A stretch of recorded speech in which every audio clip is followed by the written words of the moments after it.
Hi, my name is Dr. Kenneth Howard. I'm the visionary and the guardian of the Great Awakening International. And I would like to welcome you to the Great Awakening International State of the Great Awakening Address 2023.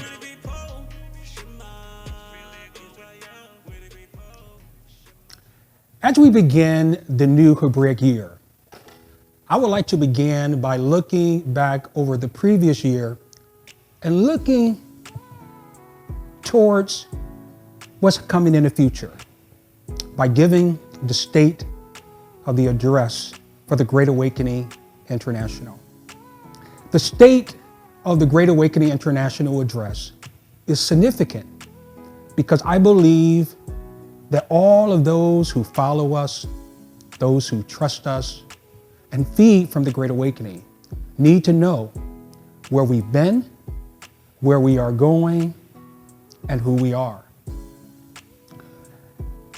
Our spiritual stamina and prowess is a testament of our fortitude. We at the Great Awakening embody the essence of Mishpacha, which is family. And by the grace of Yah, we just don't talk the talk, but we walk the walk. Our nearly 36 assemblies and worship hubs and Hebraic communities, our multiple outreaches and initiatives and ministries has become not only a staple throughout the country, but the quintessential idea of balanced ministry. 4 years ago, Yah entrusted us with a vision, and that vision today is called Great Awakening International. Our humble beginnings began with a mega conference, July 11th through the 14th, 2019, in the beautiful downtown Detroit, Michigan.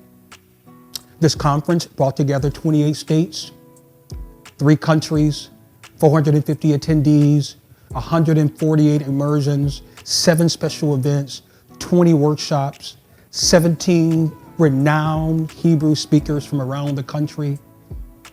And from this event, the Great Awakening International was born.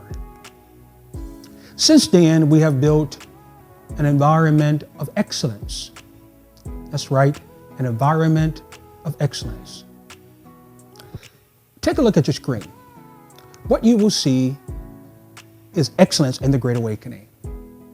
Excellence in the Great Awakening International means to set the highest possible standard in all that we do and to have a wholesome excitement in our kingdom service by giving Yah and his people our very, very best. So let's talk about numbers.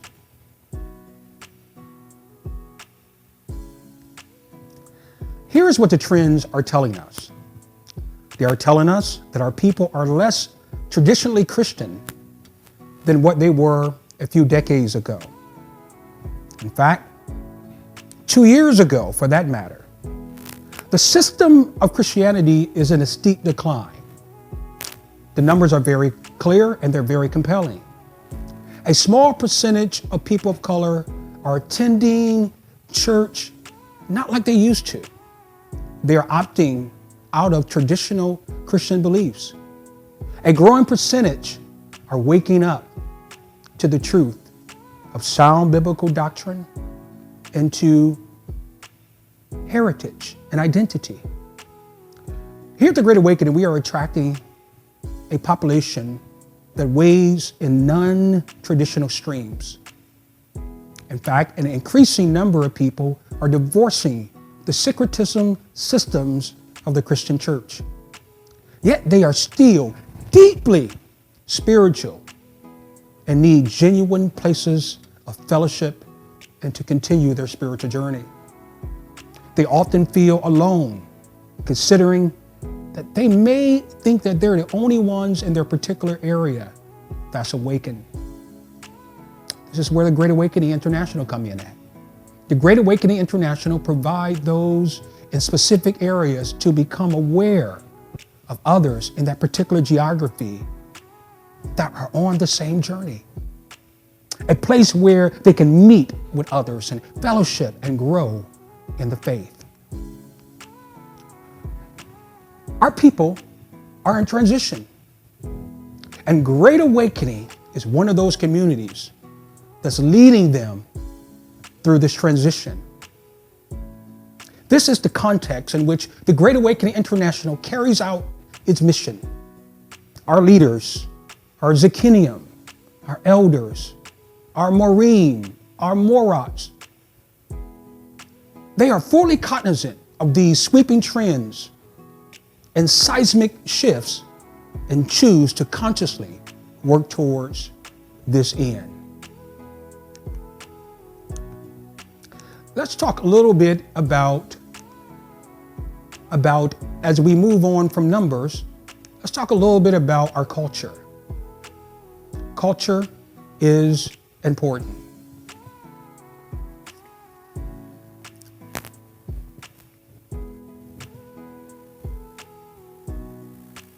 Let's talk a little bit about culture.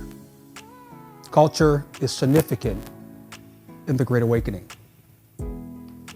In fact, culture is observable worship.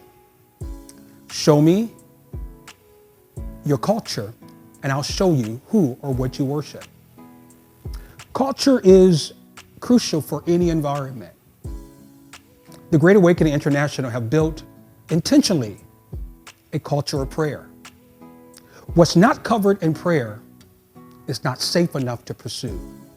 Let me say that again. What's not covered in prayer is not safe enough to pursue. Over a year now, the men of the Great Awakening International have been coming together and converging in prayer 3 times a week. That's right, 3 times a week. Every Monday, every Wednesday, and every Friday at 6 a.m. Eastern Standard Time and 5 a.m. Central Standard Time. We have built a culture of prayer intentionally. With that culture comes some very important things that we need to consider. Okay? As you see the men here, the men have taken the lead in the Great Awakening. In fact, the centrality of the Great Awakening is our men coming together to pray. That doesn't exclude the women. Our women come together and they pray all the time. But we have built a culture of prayer. Let's continue to look at that culture because we have a desired culture in the Great Awakening. Let's share a little bit about this culture as you look at your screen. There is a culture of excellence that we're trying to build here in the Great Awakening. Excellence is important and central to our mission and our core values. We want to do everything in the Ruach of excellence. We represent the kingdom. We represent Yahuwah. And we represent all that it entails in Yasharel. So we want a culture of excellence. Number 2, it is a prayer culture. We, as I already mentioned, we intentionally have built a culture of prayer. Everything through the Great Awakening is filtered through prayer. Thirdly is an outreach culture. 4th is a worshiping culture. 5th is a giving culture, that we cannot do what we do without the donations and the gifts and kinds of men and women who have attached themselves and joined themselves to the covenant we found in Torah as the people of the Most High. Great Awakening is known for scholasticism, so we desire to build a culture of study and scholasticism. Much like the Bereans, where we go and we search out a matter and we do rigorous research, true scholarship, daily finding ourselves in the scriptures to see whether or not those things are true. And then a Torah culture, a culture surrounded by Torah. that everything we do is filtered through the laws, the statutes, and the commandments. And then eighth, a wilderness prep culture to prepare our people for what is to come. Along with spiritual renewal comes a social, economic, and a physical responsibility for the people. The Great Awakening International, we are obliged. We have a responsibility for the social, economic, and physical protection of our people. And then a family culture. It's mishpacha. It's that all who come and affix themselves with this body of believers is mishpacha, their family. And then there's a culture of serving. It's a serving culture.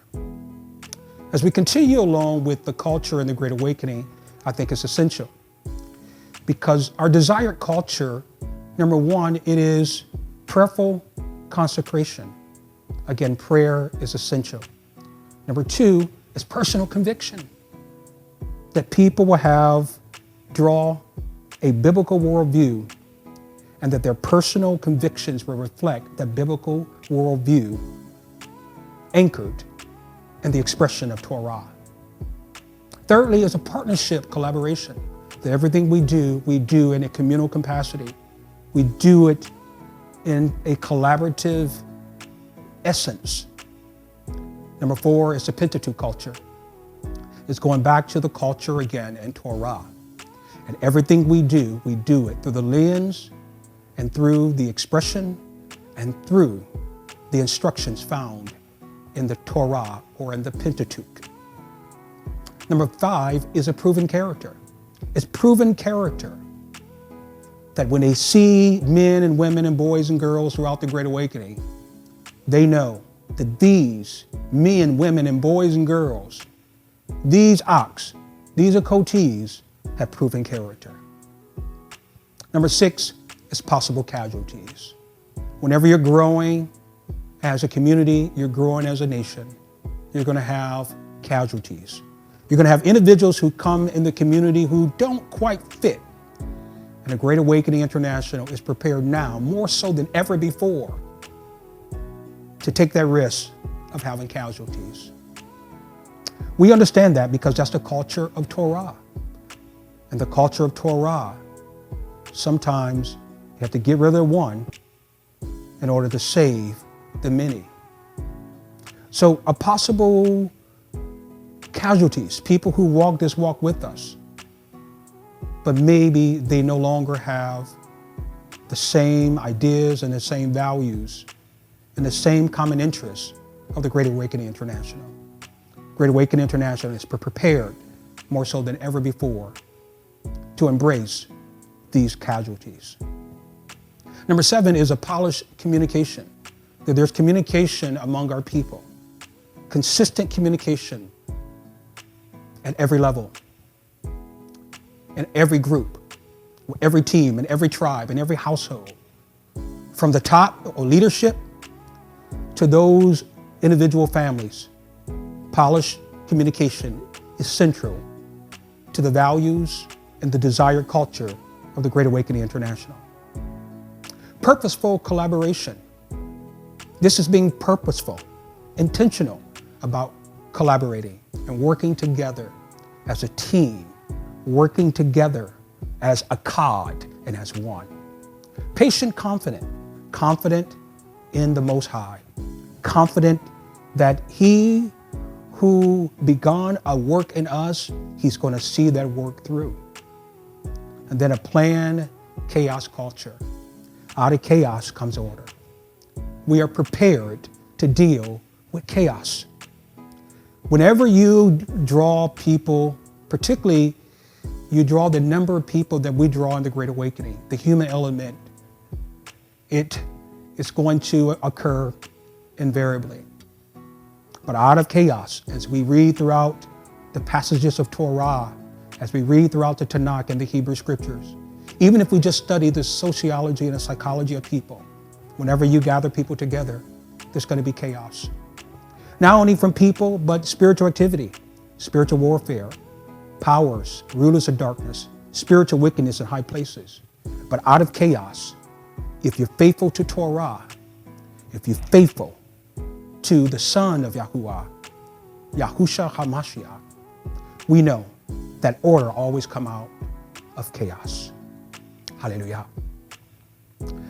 As we transition, let's talk about mission. The Great Awakening International exists by mission as fire exists by burning.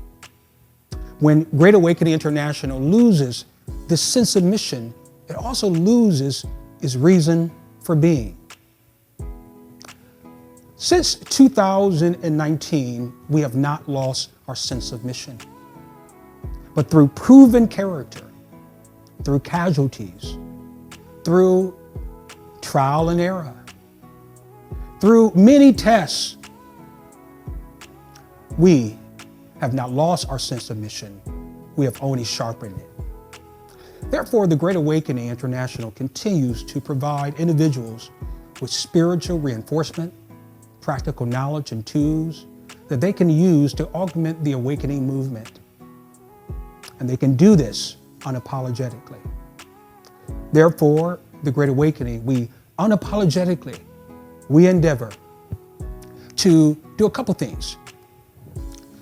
And if you look at your screen here, what you're going to find out, you're going to see what we endeavor to do. Number one, that's reawaken the dispersed. Notice that our mission is biblically centered, that everything is focused and draws from the scriptures. We have no mission outside of that which is outlined throughout the central proposition of the text. So a reawaken the dispersed. That's why we exist. Number two, to redeem the lost. To redeem the lost, as Mashiach tells us in Matthew chapter 10 and Matthew chapter 15, that we are to go to the lost sheep of the house of Yasharel. Number three is to recover the Hebrew faith, to recover that which the heritage that was lost, which brings us to point number four, to reclaim our heritage. The Most High tells us in Jeremiah that He's going to give us a heritage. The heritage that He once gave us, He's going to restore that heritage. Number five is to represent a light to the nations. That's right. We are to be the moral voice and a light unto the nations. Number six is to remember the commandments. Number seven is to reinforce the Basora of the kingdom, not the gospel, but the Basora of the kingdom. Number eight is to restore the unadulterated truth, to rid ourselves of the regurgitated dogmas, the centuries of syncretism and regurgitated dogma of Christianity. Number nine is to restore undefiled service to the widows, to the poor, to the marginalized, to the disenfranchised. That's right. To help those individuals who are downtrodden. And then lastly is to restore pure worship. We know that Abba is looking for those who will worship Him in Ruach and Emet, in spirit and in truth. And we want to foster an environment here in the Great Awakening International that restores pure and authentic worship to the Most High. Hallelujah. So our mission is important. Our mission is who we are. But our vision is what we want to achieve. And so as we talk about vision really quickly, I want to share with each of you that the Great Awakening doesn't have a Sinai approach to the vision. We have a team approach. So this starts us off with what we call vision formation. Vision formation is how you form your vision. And the vision of Great Awakening isn't just one person who's unilaterally making all the decisions. And the Great Awakening in every aspect has built a culture of purposeful collaboration. This means the team approach, not the Sinai approach, a vision where Moses goes to the mountain and he receives the vision alone. But in a Great Awakening, this is vision ownership. This is a shared vision among the mishpachah. People don't need to have their way. They just need to have their way considered. That is the philosophy of the Great Awakening International, is that people have an opportunity to have their ways considered. The second, after vision formation, is vision refinement. It's to refine the vision. And the Great Awakening International finds itself refining the vision on a consistent basis. We can ill afford not to have clear vision. Write the vision and make it plain so they who read it can run with it. People perish for lack of vision. And the Great Awakening wants to make sure that our vision is very clear and is very concise. Therefore, we go through on a consistent basis, refining the vision. Number one, to make sure that it reflects Torah. Number two, that we'll never lose sight on why we're called to do what we're called to do. We're called to serve the people of Yah, to feed the flock of Yah. No one cares how much you know until they know that you care. So vision refinement. And then there's vision decoration. To declare the vision, we can stand here and give a very clear and a very concise vision of the Great Awakening International because we went through vision formation and vision refinement. Now we can declare that vision early and often to those who follow and who are fed through the ministry of the Great Awakening International. So as we talk about vision, vision is crucially important. GAI's vision is designed to awaken and to gather the 12 tribes of Yasharel. And those who cleave to his instructions, those who cleave to his commandments and the culture given by Yah, as we see throughout the Torah.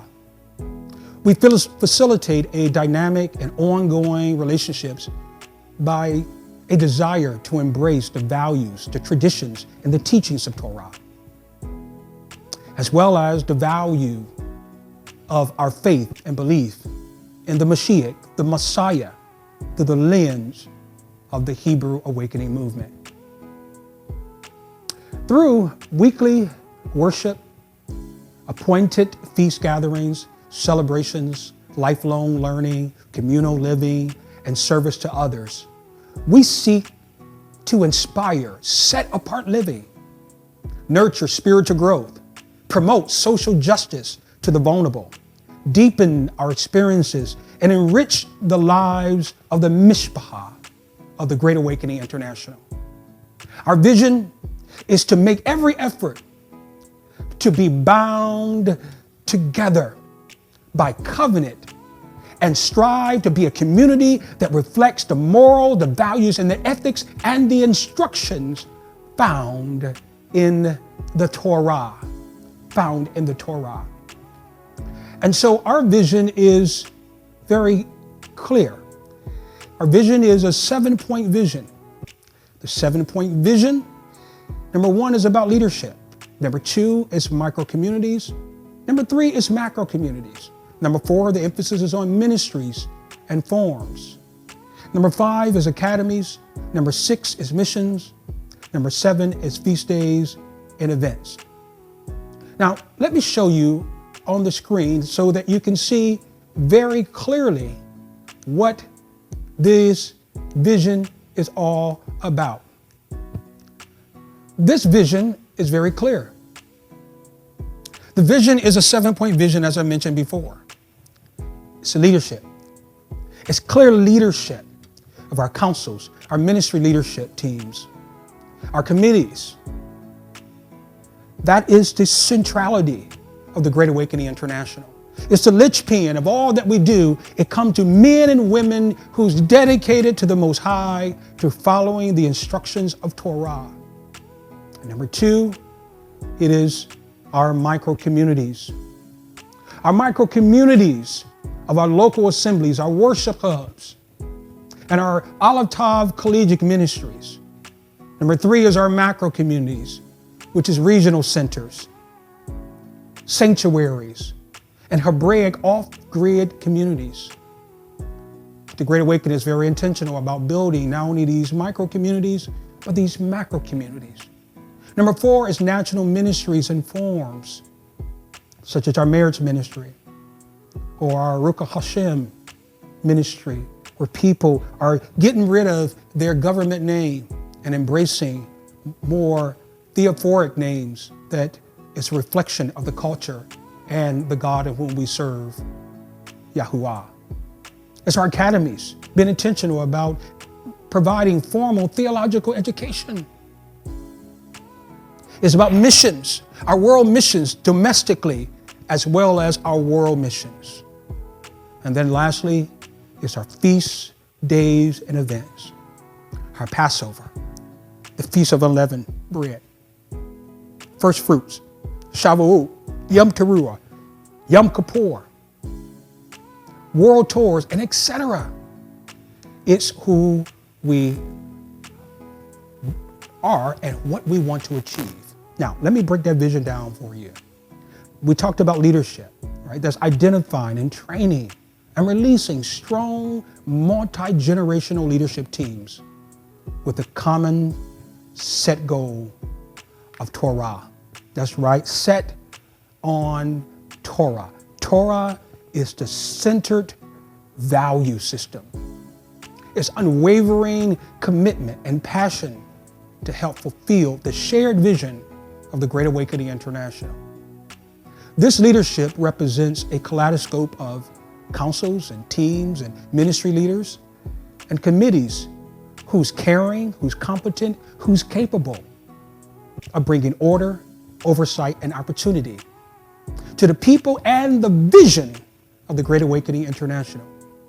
Great Awakening International is committed to engaging and nurturing the best possible leadership to serve our community.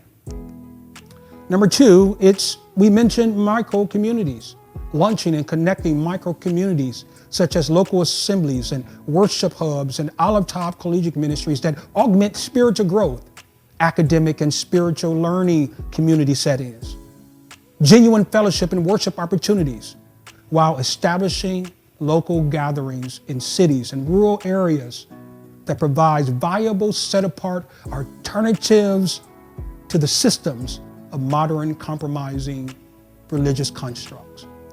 Number 3, it's very clear. Number 3 is to build not only micro, but macro communities. Macro communities such as regional centers, sanctuaries, and Hebraic off-grid communities throughout the world to facilitate points of connection, to galvanize our resources, to distance ourselves from grid dependency, to live together in community and support each other as means to survive eschatological and end-time events. Number 4, we mentioned national ministries and forums. We desire at the Great Awakening International to establish cross-cultural, cross-generational, and cross-geographical national ministries and forums that impacts our communities, our regions, and nations where those who are a part of GAI's fellowship. Our national ministries and forums create settings where all segments of the population can build relationships across geographical lines, as we see in the Great Awakening, create generational and ministry-specific accountability cohorts like our singles ministry or our youth ministry or our interdisciplinary team. Also to be nurtured towards spiritual maturity, to have thoughtful interchange about strategies of overcoming obstacles and impediments in this walk, and to be actively participating together in communal capacity.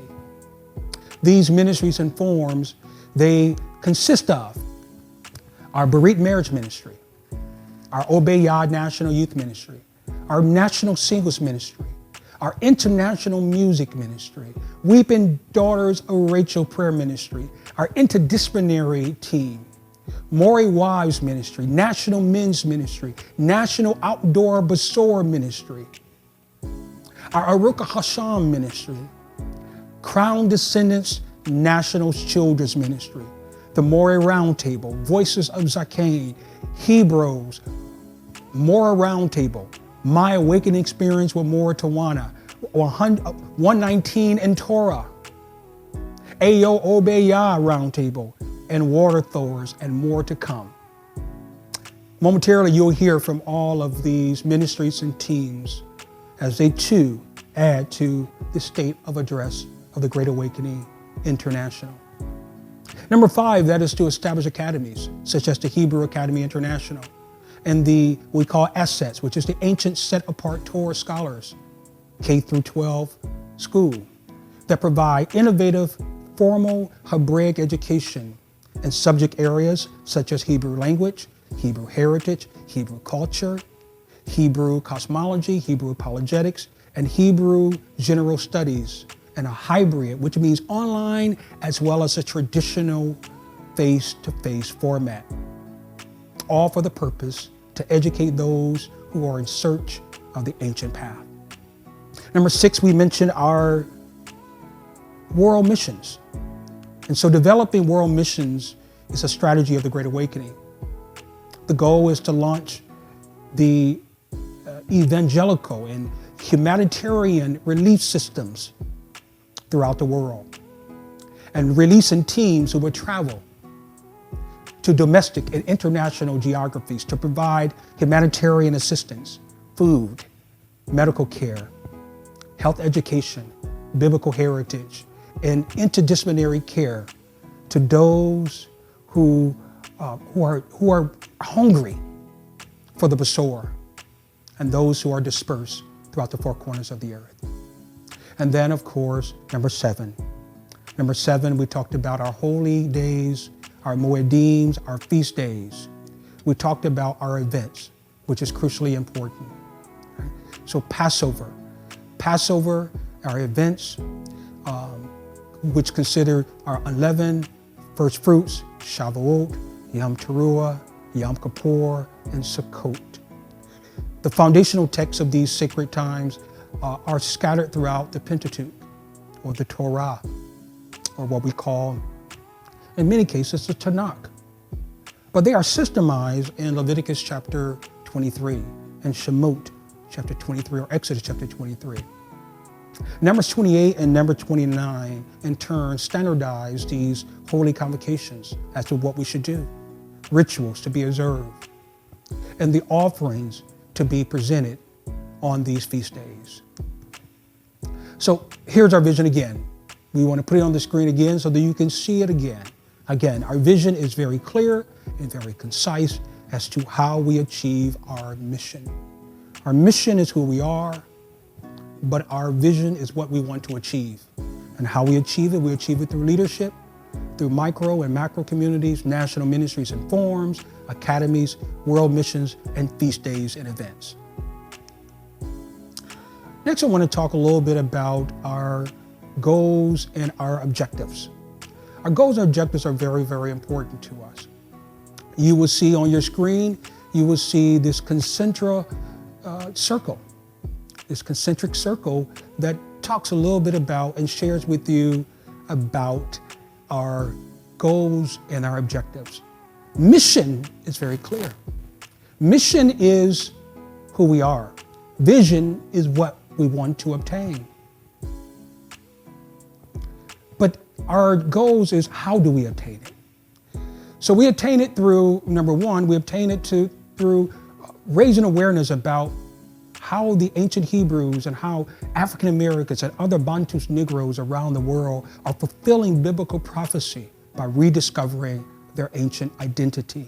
This includes using scholarship, corroborating accounts, archaeological proof, genetics like Y-DNA, like autosomal, SNP, STR trackers, blood types, prognosticism, language, migration routes, ancient literature, traditions, customs, and you name it, all for the sake of proving that we are the real children of Israel, and that people of color is the authentic bloodline of the scriptures. not only we see it in modernity, but there's a number of tale and inscriptions, and there's archaeological proof and anthropological studies going back in BC times as to who we are as a people of the book. There's also our objectives is very clear in terms of supporting missions and humanitarian relief initiatives where the dispersed are located as a vehicle for distribution of humanitarian goods and services to children and to families and to the weak and to the marginalized. This includes providing evangelical opportunities in geographies around the world to awaken the dispersed of Israel and to present to them what we find in the scriptures, and that is the Great Commission, that is the Besorah, and to awaken Israel scattered throughout the four corners of the earth, and to address their existential realities, to address their needs. No one cares about the bread of life when they need bread for their bellies. So the Great Awakening has a bunch of non-traditional approaches as to how do we support missions and humanitarian relief systems throughout the world. Number 3 is creating formal Hebraic educational and training centers that explores the contributions, the geology, the history, the language, the culture, and the prophecies concerning people of color that we find in the Bible. And an integral part that we play in history and the development of Israel as a nation. People who are of African descent, who played a significant role, who help identifies, explains, and dissect issues, contributing to even the invisibility of people of color in the Bible. Also, number 4 is developing settings that are interactive and are experiential. Right? Providing a safe and engaging space where participants can actively engage with ideas and have opportunities that are critical reflection and dialogue among one another. This includes creating set-apart, welcome, vibrant, creative, and non-traditional approaches to share the awakening movement, the use of technology, performing arts, fine arts, media, narratives, poetry, photography, small arts, installations, etc. This includes supporting networking opportunities among like-minded, set-apart believers from all settings within the business, the entertainment, the academic, the political, and the faith continuum. Number 5 is very clear. Organizing and facilitating our national and international gatherings for holy days, or what we call appointed times, or the Moedim, to showcase diversity in the Hebrew culture across factions and across settings, by building linkages, by creating opportunity for strong connections to be made between lived experiences. This includes organizing social gatherings to enrich and strengthen families and marriages and children and youth, and to enhance fellowship opportunities and to nurture towards spiritual maturity. Number 6 is teaching the Torah. The Torah, and as we see throughout what we call the Tanakh, or the Hebrew Scriptures, and sharing the Besorah with the lost tribes of Israel. And then 7 is highlighting, as you see as on our objectives, highlighting and celebrating the people, the assemblies, the organizations, the academic institutions, the entrepreneurial exchanges, and the communities who are advancing the Hebrew movement.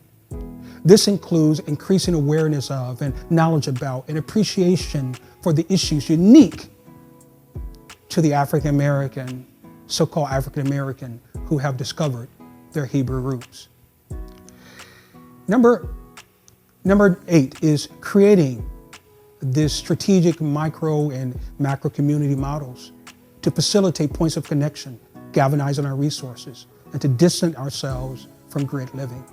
Number 9 is creating formats, of course, to identify and to equip and train and release leaders and teachers, in which we call Moreh or Morah or Zekain or Ima, and to be followers with foundational truths to teach, to live out, and to defend the faith of the scriptures strategically and accurately. And number 10, and lastly, throughout our objectives and our goals, is to share with our followers these historical facts, current trends, and issues related to the rapidly growing Hebrew community through sharing information on research, educational opportunity, regional resources, new communities, prophetic events, community issues, and trends.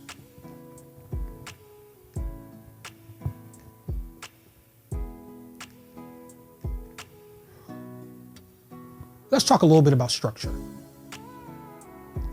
Structure is important. Structure. How is the Great Awakening structured? None of this means absolutely nothing if you don't have the right structure. Leadership is not just getting people on the bus, but it's getting them on the right seat on the bus. Having a system that is fastidious about organization is important. For the kingdom of Yah is not divided. And so we have to make sure that we have a structure that's going to continue to be a purveyor of this truth. So as we continue with structure and go on with structure, I want to share a little bit about our community structure. As a visionary and the guardian of the Great Awakening International, I believe that community structure is significant because all of those who follow us, all those who trust us and feed from the Great Awakening International need to know that we have employed the best systems and strategies to serve their potential needs and their existential realities. So the Great Awakening is comprised of 10 geographical communities. 10 geographical communities. Let me share on the screen, just really briefly, what these 10 geographical communities look like. These 10 geographical communities starts with our Olive region, and that's the Midwest USA. Our Bet community, which is South USA. Our Gamil community, which is Northeast USA. And then, of course, our Hay community, which is in East Africa. Our Vav community, which is in West Africa. Our Zayin community in Central Africa. Our Chet community in South Africa. Our Tet community in United Kingdom. And of course, lastly, is our Yod region, which is in the islands and the Caribbean. So we've been very, very intentional about building these communities, which is very important. And that's how the Great Awakening is established. So the Great Awakening consists of, in addition to these communities around the world, we consist of 6 councils. There's a Morim Council, there's a Zechinium Council, there's an Executive Council, there is a Morat Council, there is an Ima Council, and there is an Academy Council. These councils consist of teams between 3 and 10 persons. They meet separately and regularly to oversee their delegated activities in groups and responsibilities that they share in the Great Awakening International. Each council is led by a delegate representative. If you notice on the screen, you will see these councils and how these councils are established.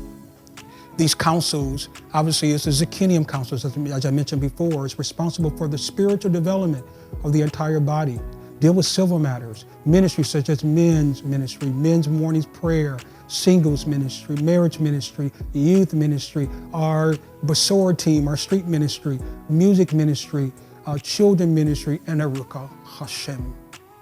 Our Mori Council deal with local assemblies, all of our assemblies throughout the United States and in the islands.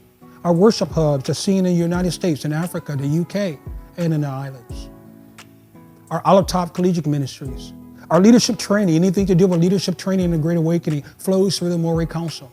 And then the forms, such as the Hebrews, such as the Water Throwers, Moray Roundtable, all flows through Moray Council. Our EMA Council, which is our spiritual development of women. They are responsible for the spiritual development of women. They deal with modesty issues, women disputes, and civil matters that might occur within our community and within our nation as a people. Our Moral Council is responsible for our women's ministry, Weeping Daughters of Rachel prayer, a Koti morning prayer early on the first day on every first day, or what we call Sunday traditionally. And then of course, the Moral Roundtable Forum. That leads us to our fifth council, which is important, is our Academy Council. Our Academy Council is responsible for the GAI's educational development, the Hebrew Academy International, and our K through 12 school called Assets. And last but certainly not least of these councils is the Executive Council. The Executive Council is responsible for the administrative duties of the Great Awakening. Land development and acquisition, all the land that we buy, whether domestically or abroad, goes through our Executive Council. Wilderness prep, making sure that our people are ready for Jacob's trouble. That also includes our missions team and our security team and feast day committee and finance team, and they're responsible for our digital marketing and technology team, and last but not least, our interdisciplinary team. So we see that the Great Awakening has a community infrastructure that is built on Torah, which we appreciate and we have come to know and to grow and to love. Now, out of each of these here, in this community structure, what we're going to find out is that we begin to meet with elders. We begin to meet with our Morim, and we begin to meet with Mishpahat to identify organizational and structure barriers within the Great Awakening International. During this time, we had to be honest, and we had to have some honest conversations and do some careful assessments of the overall effectiveness of the Great Awakening International. This was all accompanied with some much needed time and prayer and fasting as we developed an organizational model which began to realign the Great Awakening International and our infrastructure to better serve our affiliate local assemblies, our ministries, and our initiatives, and now, of course, our worship hubs. So with this new structure, we expected to improve our communication. We expected to streamline our decision-making and customize our initiatives and interventions to meet related needs of the people, and develop a new structure that will also enable us to increase accountability for outcome. That's central to what we believe. And so this new structure increases our missional effectiveness and to contribute to our future sustainability. Additionally, it allows us to be more responsive and nimbler in discerning and implementing the needs of the Great Awakening International moving forward. Additionally, it allows us to minimize the roles we play administratively, particularly myself and more Tawana. So we can spend more of our time building relationship with other leaders, traveling the country and spending time with Morim and the assemblies that they lead, and the worship hubs and our liaisons who lead those worship hubs. There's also traveling to increase awareness of the Great Awakening International and the Awakening movement overall. And it also gives us the opportunity to go abroad and to train leaders worldwide. So as you see on the screen again, having an infrastructure like this allows us to be effective, to be efficient. It allows us to hum at the optimum capacity, to be all that the Most High have called us to be and to do within the Great Awakening International. So that brings us to what's next for Dr. Howard. As a visionary and as the guardian of the Great Awakening International, we will be establishing, because of this, our leadership teams and our councils allows us and give us the latitude to do more without micromanaging the Great Awakening International. And so we'll be starting the Awake the Nations with Dr. Howard. Awake the Nations what allows us to do live teachings and live interviews.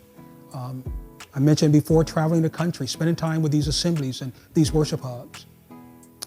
It allows us to provide more educational settings, Hebrew fact segments, Hebrew apologetics, a closer look to Torah, to do scholarly debates, to do panel discussions, to have scripture interpretation moments, to do current news and events, live street talks as I travel around the world and going streets and talking to people. And of course, an Ask the Dr. Howard segment. So we're really excited about this and about Awake the Nations. So with this new structure in place, it allows us again to travel. It allows us to bring awareness to the awakening movement, to augment communal engagement, to augment leadership effectiveness, to feel the pulse of the assemblies and the worship hubs by being there, actually in worship service with them, to walk the community with them, to pray with them, to build solid connections, and to contribute to future sustainability and the Great Awakening International. It allows for us, obviously, to be more responsive and nimbler, as I said before, in discerning and implementing the needs of the Great Awakening International moving forward. So we are excited again about Awake the Nations and what Awake the Nations will allow us to do, to reach more people by doing less, to reach more people by doing less. So we're excited about Awake the Nations with Dr. Howard. Next, I'm going to talk a little bit about our micro-communities. Our micro-communities are important because Great Awakening is launching and connecting with people through micro-communities. That's our local assemblies, our worship hubs, and our Olive Tav collegiate ministries. And that helps us augment spiritual growth in these settings, to also augment and increase academic and spiritual learning in these community settings, to provide genuine fellowship and worship opportunities while establishing local gatherings in cities and rural areas that provides a viable, set apart, again, alternatives to the modern compromising religious constructs like Christianity. And so it starts with our assemblies. Our assemblies are all throughout the United States and beyond. Let me show you a little bit on this chart here. I want to show you the assemblies here and how our assemblies are situated. So we have assemblies in Indianapolis, in fact, 2 in Indianapolis, 1 in Las Vegas, Jackson, Mississippi, New Orleans, Louisiana, Atlanta, Georgia, Orlando, Florida, Columbus, Ohio, Cleveland, Ohio, here in Detroit, Michigan, in Flint, Michigan, in Madison, Wisconsin, and in Nassau, Bahamas. We're excited because in just a few more months, we will increase those assemblies by 5. 5 new assemblies will join the Great Awakening International. That includes Bait, Shema Torah out of Houston. That includes Torah Wave Riders out of Baltimore, Maryland. That include Torah Seekers Assembly in Philadelphia, Pennsylvania. So the Great Awakening is growing in the capacity of assemblies. And then our worship hubs, you'll see our worship hubs all throughout the United States, ranging from Denver and Phoenix and Houston and Baltimore and Decatur, Georgia, and Los Angeles and Dallas and Lansing, Michigan, and Youngstown, Ohio, and Fort Wayne, Indiana, and even in beyond and broad in London and the UK, which we're really, really excited about, in Zambia, Africa, and places all throughout the world, the Great Awakening is growing, and we're growing exponentially. And we're excited about that. And so these international communities are in the United Kingdom, in Nigeria, in Ghana, in Kenya, in Zambia. Each worship hub is assigned to a current Great Awakening Moray who serves as an ambassador to help them along the way. Take a look at these communities that are international, that is a part of the Great Awakening family. There's in Nigeria, the Nigeria Worship Hub, the Bahamas, the Great Awakening Assembly Bahamas, the United Kingdom Worship Hub, and the outstanding work that Richard Greaves is doing and his ambassador, Moray Von Parker, out of Orlando, Florida. And Zambia, a work that we're doing there, and a worship hub there. We're excited about the work in Gadar, who leads that community as a liaison. In Ghana, Robert, who is the liaison there, and we have Zakane, Ronald Jones, and Moray Carl Poitras out of Cleveland, who serves as the elder and ambassador there in Ghana. And then, of course, in Kenya, our friend Douglas and his beautiful wife, Mary, who is a liaison in our Kenya worship hub, all led by the ambassador there, Moray Tomiko Evans, out of the Bahamas, Great Awakening Assembly Bahamas. So we're excited about that. Let's turn our focus really quickly to our regional centers. And let me show you on the screen once again. I want to show you our regional centers and our Hebraic communities. So out of all these regions, as I mentioned before, in each of these communities, we want to have the following: off the grid living, a residential community, campgrounds with cabins, farmland, multi-purpose worship facilities, RV hookups, community heritage hall, our own museum where we can tell our own story. The history of the hunt will always favor the hunter until the lion gets its own historians. A food processing facility so we can stop being poisoned by the food in our commercial societal living. Also a food processing facility where we can process our own foods. A body of water at each of these communities. A recreational community center. Our assets, K through 12 school, a physical location for the Hebrew Academy International. Storage facility, barn houses, solar fields, healing and health centers that will replace a traditional hospital. This will be in each of these communities in the South, in the Midwest, in the West, in the Northeast, in the United States, and abroad in Kenya, in Zambia, in Ghana, and all the places that we find where the Great Awakening finds itself. We want to build a community there, which is key and central.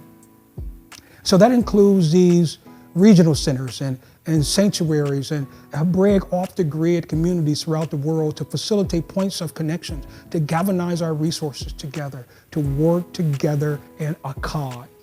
Our regional centers, of course, will provide regional services and support to assemblies in that area, to worship hubs that's in that particular geography, to collegiate ministries that's in that particular area, as well as the mishpachah living within the specific regional state or country.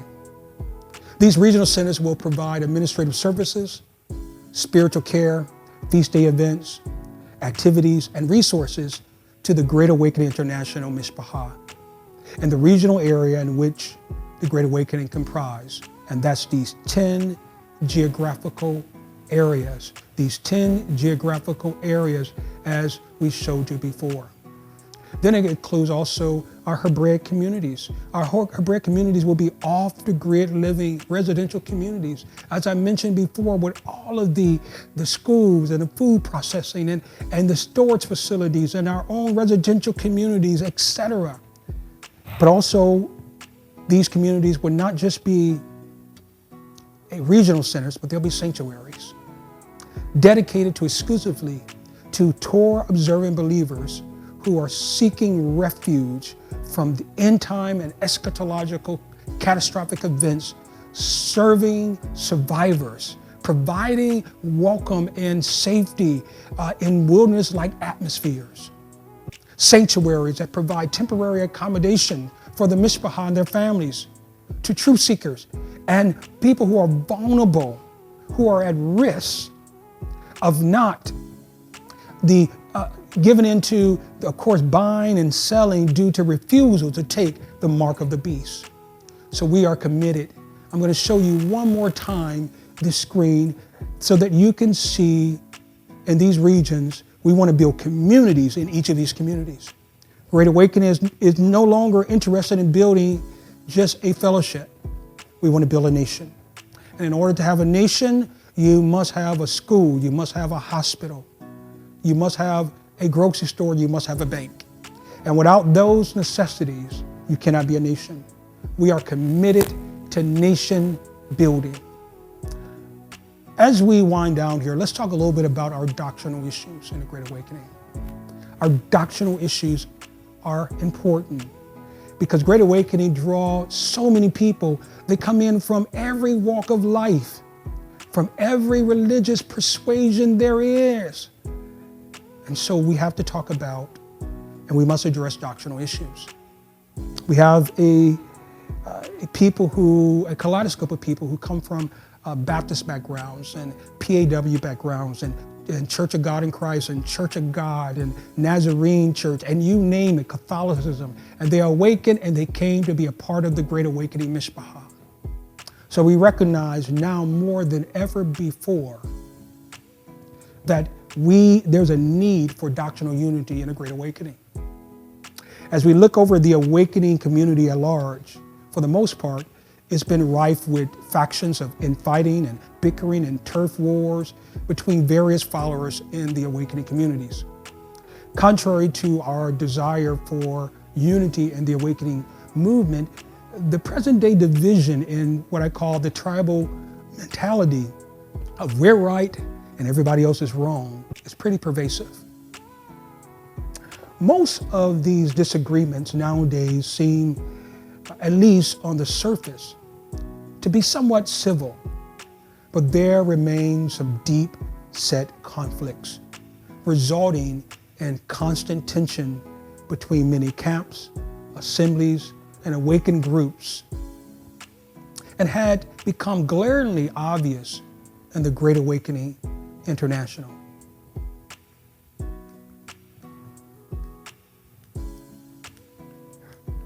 So we recognize in the Great Awakening this need. This need is important. We recognize that there are some deep-seated doctrinal conflicts. And we advocate, of course, for unity.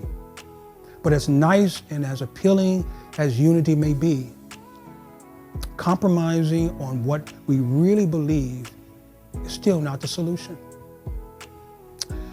After all, denying our beliefs and acting as if it doesn't really matter, doesn't really resolve anything. That isn't unity. It's denial, which amounts to living in the state of falsehood. So although the differences may appear to be resolved, the truth is we've only temporarily made them disappear. Most conflict that goes underground tend to poison the soil, and eventually it resurfaces later. So the Mora Council, the Moray Council, the Zechariah Council, and the Ema Council is committed. They have committed themselves to talk through these doctrinal issues and hope that we'll have continuity on doctrinal issues. Over the last year and a half, we have had amicable and reasonable deliberations and on various doctrinal issues to determine if there are doctrinal deal breakers. We have to ask ourselves if we wanted to be divided by truth or united in error. Let's talk a little bit about the goals for 2023. The goals, obviously there's a lot to achieve in the Great Awakening. We're moving at a very rapid pace. we're going through proliferation. And along with this proliferation and this rapid growth, there are some challenges that are ahead, but also there are some opportunities are ahead. We have some strong points about the Great Awakening, as we have just viewed throughout this segment of the State of the Great Awakening address. But we also have some opportunities. And opportunities of a lifetime must be seized within the lifetime of the opportunity.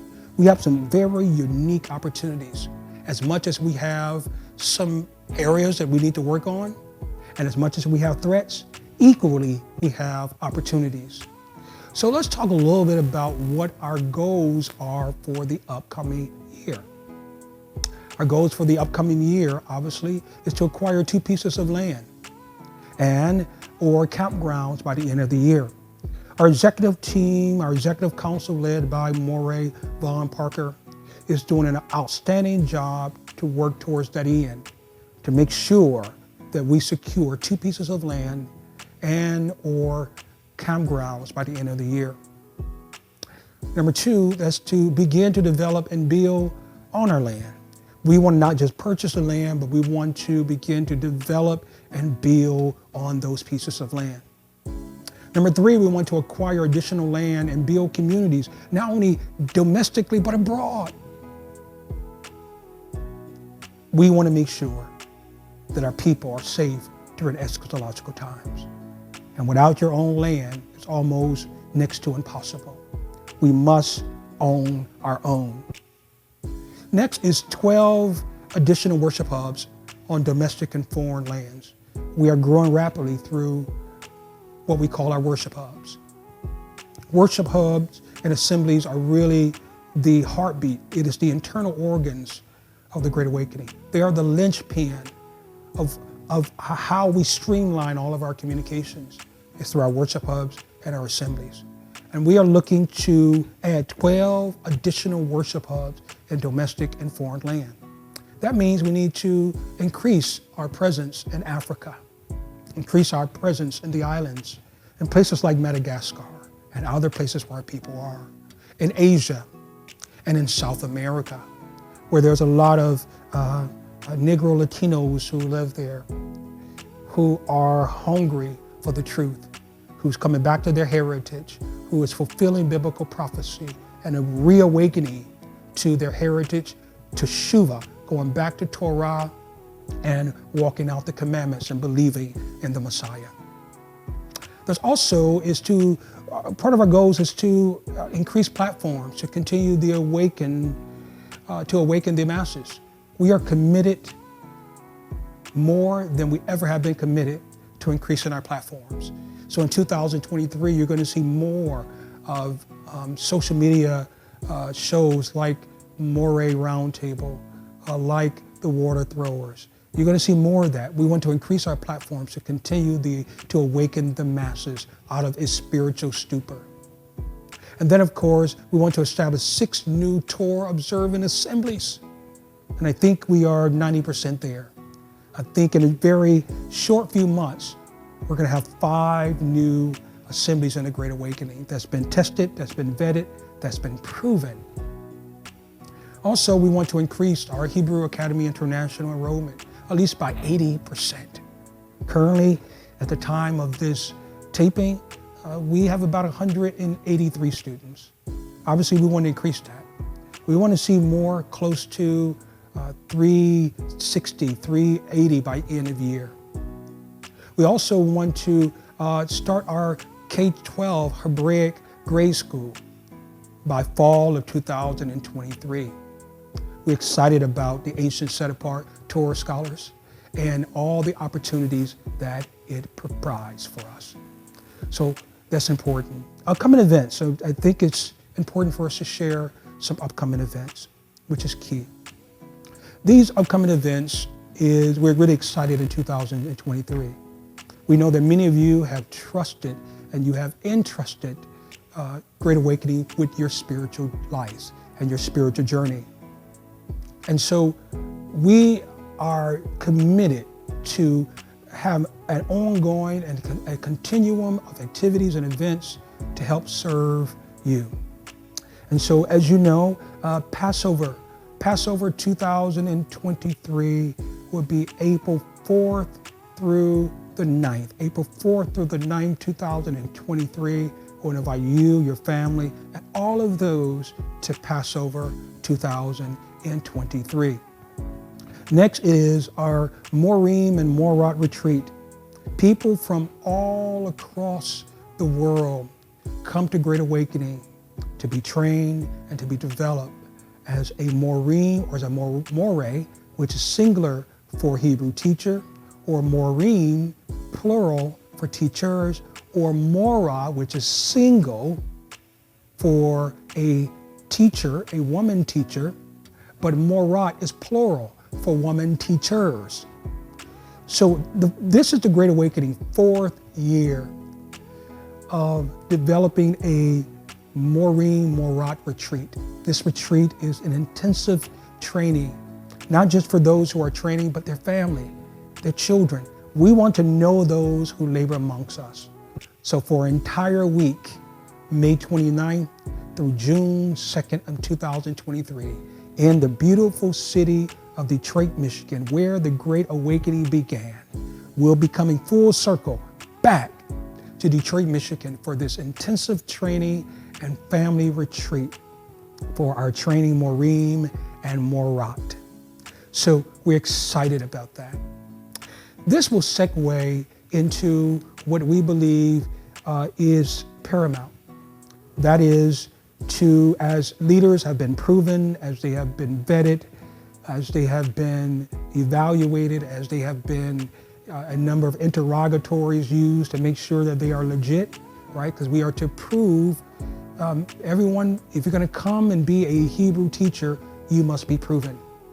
And we believe that our training process is rigorous, and we believe that our training process has been one that is very stringent in terms of developing and vetting leaders who want to be a Moreh or Morah or a Zakane or a Ima in the Great Awakening International. So there's an installation, a consecration and installation service for all of those who are training in the Great Awakening International to be a Moreh or Morah, a Zakane or Ima. So Sunday, June 3rd, 2023 in Detroit, Michigan, there will be a consecration and an installation service, the 4th annual Hebraic consecration and installation service. We are excited. At the time of this taping, there's still about 19 people who are still in the process. Many didn't make it through the process, but we're praying for their journey. And with some more development and some more mentoring, I'm certain in the near future that they will meet the qualifications, not only of the Great Awakening, but that's found in Torah and found in the Brit Hadashah concerning leadership. So we're really, really excited about that. Then Shavuot will take place this year. Shavuot 2023, our feast day committee under the leadership of Moreh Tomiko Evans of Great Awakening Assembly Bahamas has been doing an incredible job of preparing us for the feast days. So Shavuot 2023 will take place in Detroit, Michigan. Again, the same week as the Morim and Morat retreat, the same week as the Hebraic consecration and installation gathering. That weekend will also be Shavuot. So we hope that you are excited about a time of prayer, prophecy, prophetic worship, penetrating teachings, and manifestations of the gifts of the Ruach. Right? It is a renewed covenant of the law and the gift of the Ruach HaKodesh. Next, we'll be moving into the fall and our fall season. So Great Awakening gather on the national level 3 times a year, as the scripture tells us in Devarim. It says, for 3 times a year, I want you to gather. And so we meet together nationally during Passover or unleavened. It can be used interchangeably. And then we get together for Shavuot, which will be in Detroit. But we're looking forward to Sukkot this year in Florida.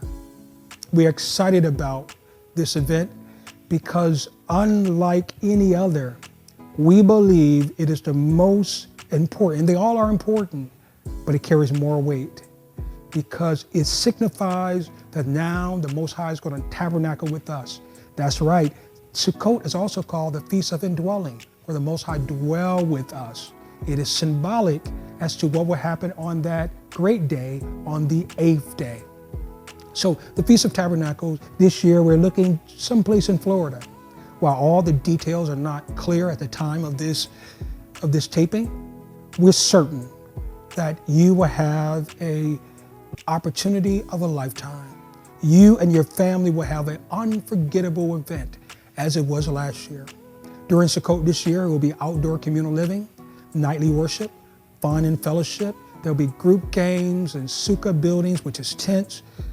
There will be a Shemini Azarek celebration, our Hebraic wedding, which I'll talk about momentarily, waving of the lulav, a Ruach Hashem ceremony where many people go through this long process of changing their name, seeking the Most High as to what is their theophoric name. What name do they want him to have? What surname to get rid of the names of the oppressor?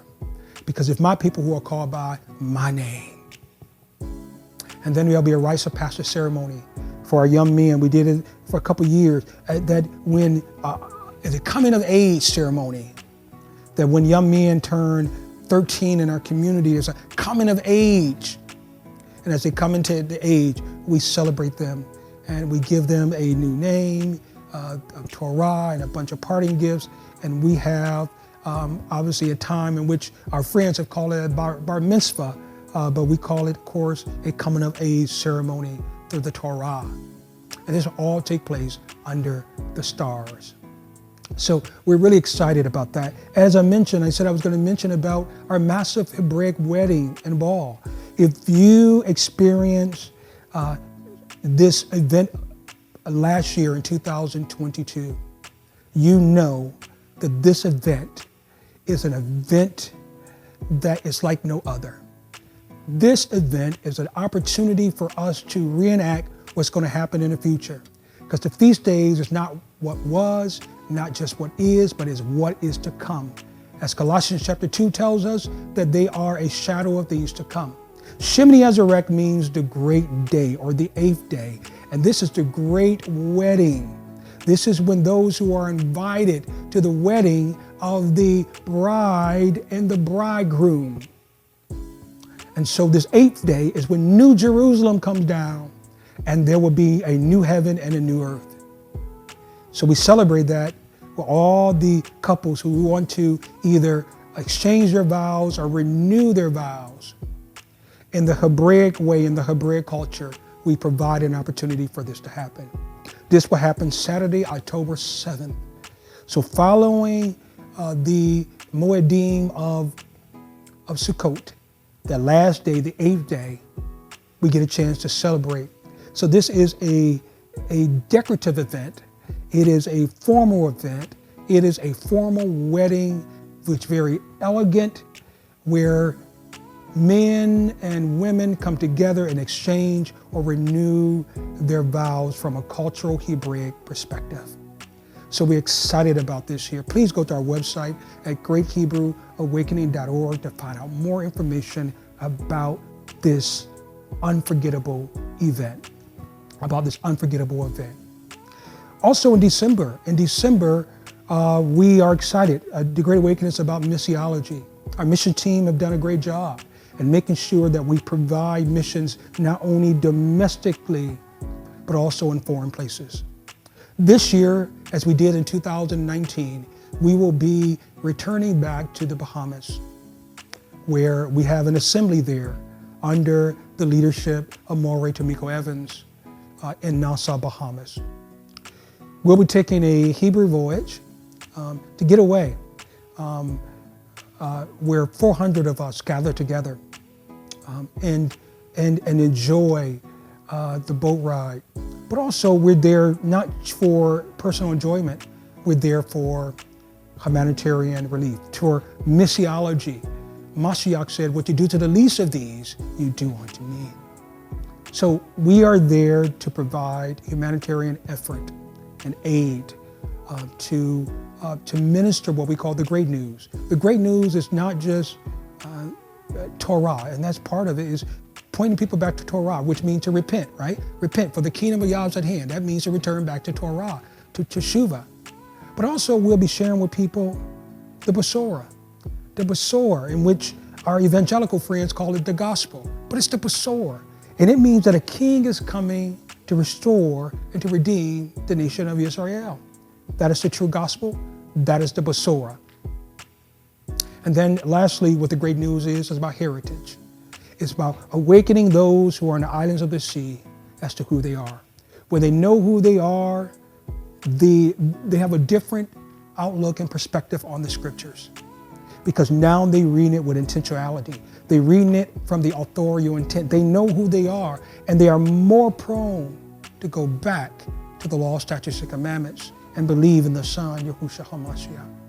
So we're excited about what we're going to provide at the humanitarian. There's also a royal wedding that will take place also during that time. So again, we'll be selling 3 days from